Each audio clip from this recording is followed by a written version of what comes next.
Hello, my name is Tiffany Abbasi, and I am with my older sister Brittany. Today we'll be talking about the Great Purge, or the Great Terror. It starts with the Moscow trials. Two trials held between the years 1936 and 1938. Three former senior Communist Party leaders were accused of conspiring with fascists and capitalists to assassinate Stalin and other Soviet Union leaders. The first trial was held in August 1936 against the party supposedly led by Gregory Zinoviev and Lev Kamenev, who were both former Communist Party leaders. They were incriminated with the assassination plot to kill Stalin. They confessed to these crimes and were later sentenced to death. The second trial was held in January 1937, 5 months later. This was against a lesser-known figure, known as the anti-Soviet Trotsky Center. They were accused of plotting with Trotsky, who had ties to Germany.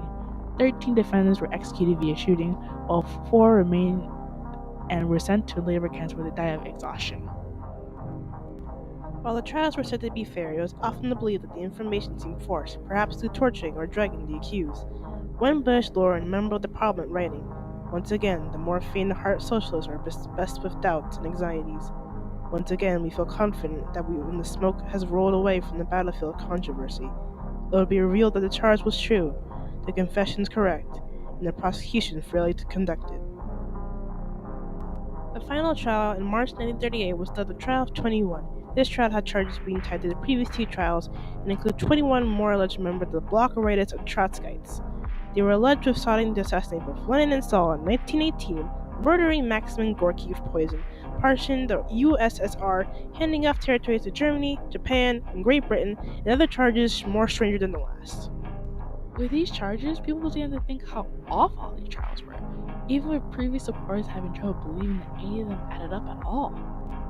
In the end, many were found guilty, one of them being Nikolai Burkhan, who had rumors of being tortured and giving a guilty plea via intense beatings and constant threats to his wife and his son.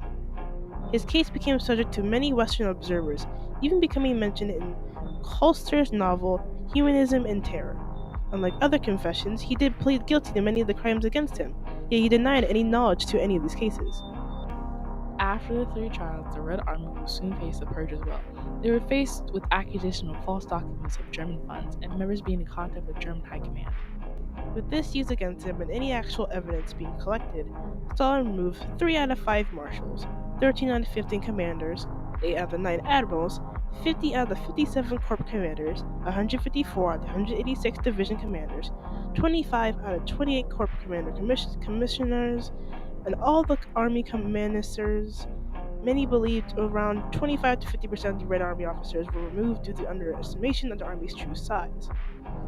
The Purge even reached the Bolsheviks themselves, including many of the original members who were in the Russian Revolution or Lenin's government being arrested, executed, or sent out to labor camps where they would die. Stalin remained being the only original member of the Bureau, 4 of the rest executed, and Leon Trotsky being exiled before assassinated in Mexico by a Soviet agent named Ramon Mercader in 1940. Many others in Lenin's government were executed, with Tomsky committing suicide, while 2 others had survived. Even writers, intellectuals, artists, and many others were arrested and sent to prisons and concentration camps for making any anti-Stalin media of any kind. Even the Meteorological Office was purged in 1933 for failing to predict the weather that would harm crops. Finally, in the summer of 1938, a joint decree of the Soviet Narcom USSR and the Central Committee of the VKP canceled most of the NKVD orders and suspended implementation of death penalties, ending the Soviet purge or slowing it down. The practice would still continue until Stalin's death in 1953 and would see no halt until then. Thank you for listening.